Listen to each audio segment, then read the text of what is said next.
ഞാനൊരു കാര്യം പറട്ടെ, നിന്നെ അവള് തേച്ച് ആദ്യം ഒരു പ്രാവശ്യം. മുത്തേ, അവളോട് പോകാൻ പറ.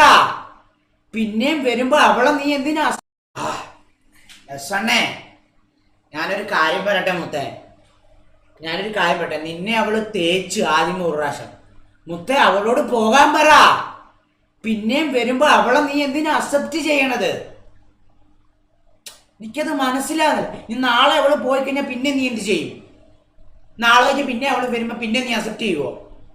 നീ കല്യാണം കഴിച്ച് പിന്നെ അവള് പോയിട്ട് പിന്നെ തിരിച്ചു വന്നാൽ നിന്നെ പിന്നെ നീ കയറ്റുവോ? മുത്തേ, ഞാനൊരു കാര്യം പറയട്ടെ, ഇപ്പൊ നീ ബ്രേക്കപ്പ് ചെയ്ത് മാറിക്കഴിഞ്ഞാൽ നിന്റെ ലൈഫ് സെറ്റാണ്. ഉള്ള കാര്യം പറയാം. ഇത് അങ്ങോട്ടും പോയി ഇങ്ങോട്ടും പോയി അങ്ങോട്ടും പോയി ഒന്നും ശരിയാവത്തില്ല കേട്ടാ. ഉള്ള കാര്യം പറയാലോ. ഇത് ഭയങ്കര അവള് മോശം പരിപാടിയെ കാണിക്കുന്നത്. സോ നീ ഒരു തീരുമാനം എടുക്കുക, കറക്റ്റായിട്ടൊരു തീരുമാനം കേട്ടാ. കറക്റ്റായിട്ടൊരു തീരുമാനം